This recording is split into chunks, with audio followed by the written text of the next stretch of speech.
інформаційна служба «Заман». Я Орінісій Тумєрова. Вітаю вас. 19 років колонії суворого режиму, 2 роки заборони медіадіяльності та багатомільйонні компенсації окупантам. Такий вирок окупаційного Верховного суду Криму віце-президенту Всесвітнього конгресу кримських татар Лінуру Іслямову.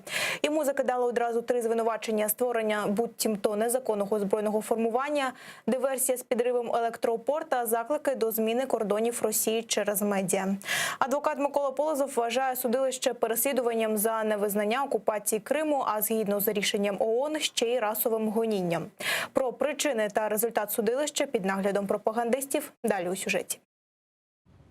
Вирок за будь-яку ціну. Окупаційний Верховний суд Криму похабцем заочно засудив організатора блокади Лінура Іслямова до 19 років колонії суворого режиму. Послухати підсумки незаконного судилища збіглися пропагандисти одразу з кількох каналів. Лінура Іслямова назвали головним винуватцем блекауту 2015 року. Тоді наприкінці листопада впала перша електроопора.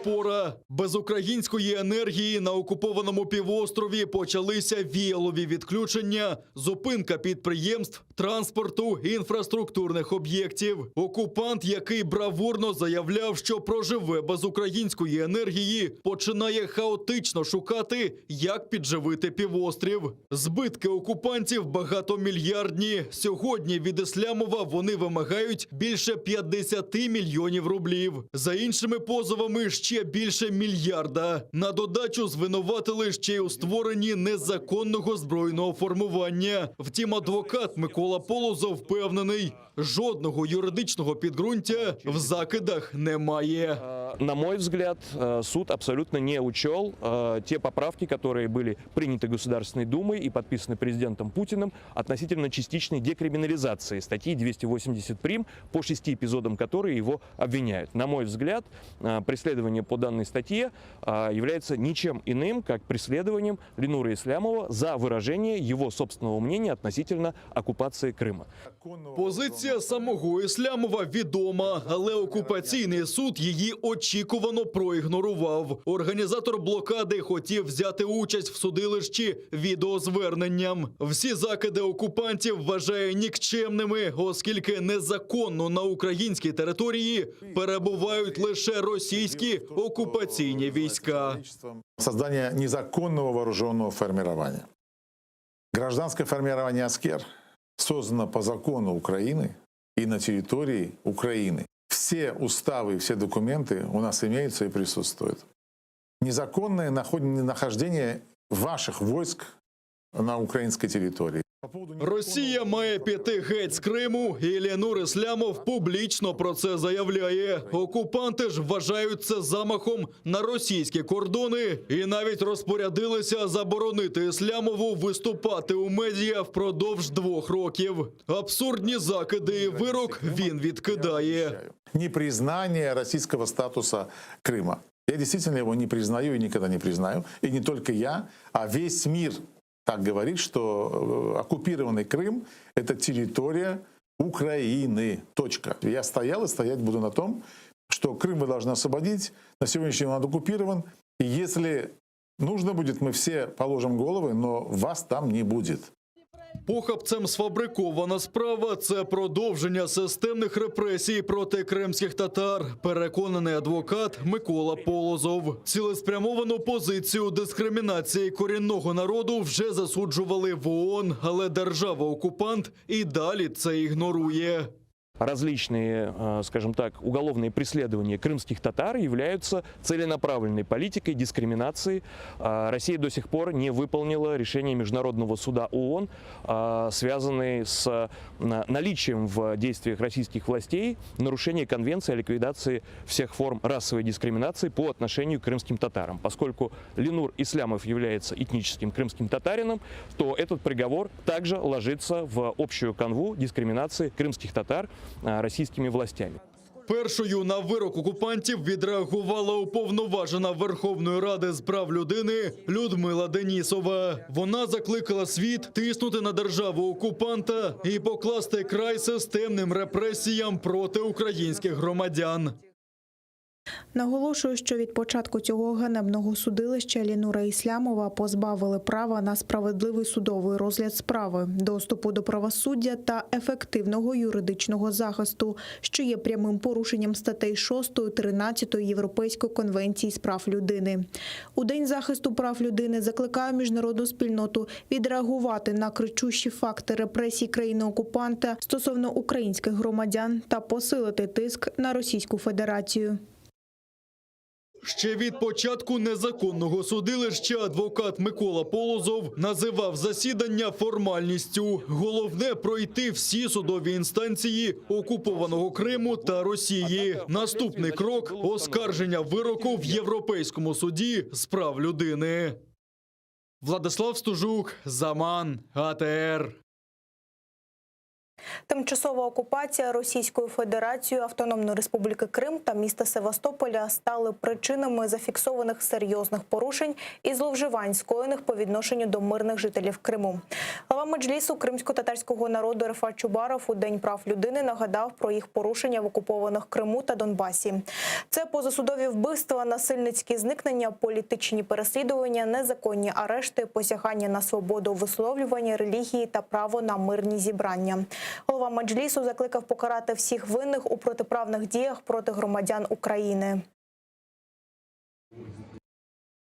Незаконні і злочинні дії російської окупаційної влади на тимчасово окупованій території Автономної Республіки Крим та міста Севастополя спрямовані на викорінення всіх форм інакомислення і протидії окупації, включаючи масові переслідування членів Меджлісу кримсько-татарського народу і членів місцевих представницьких органів кримських татар, громадських активістів, правозахисників, журналістів, адвокатів, повинні бути припинені міжнародними організаціями, включаючи ООН, ОБСЄ, Раду Європи.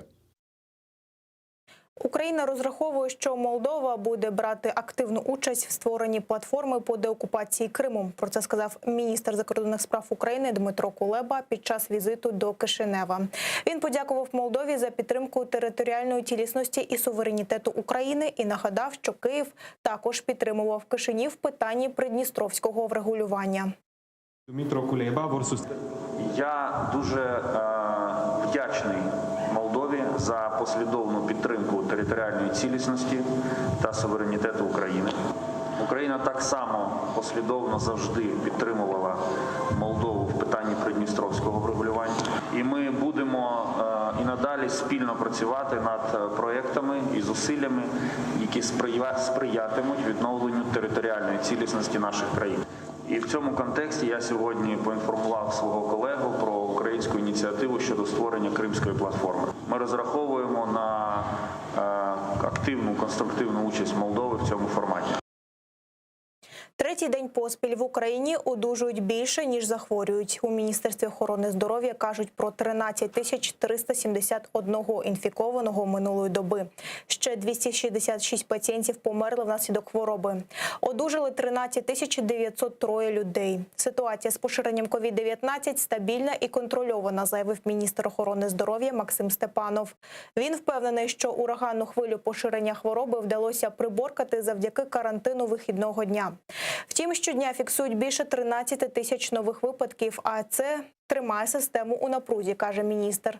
Наступний удар очікується наприкінці січня, в час сезонних захворювань на грип та ГРВІ. Тому локдаун, що триватиме з 8 по 24 січня, має розірвати якнайбільше контактів між людьми та дещо розвантажити лікарні, каже Степанов.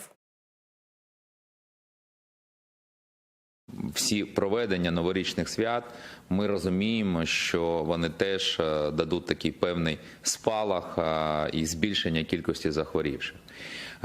Окрім того, ще є дуже важлива складова – це починаючи з кінця січня в нас починається сезонне зростання кількості хворих на грип.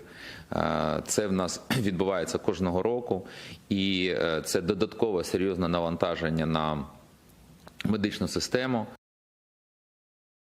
В окупованому Криму шостий поспіль рекорд захворюваності на COVID-19. Минулої доби виявили 365 нових випадків. Ще 13 людей померли, звітує окупаційна влада. Всього за тиждень добовий приріст інфікованих збільшився на чверть, бідкається очільниця окупаційного Кримського Роспотребнадзора Наталія Піньковська.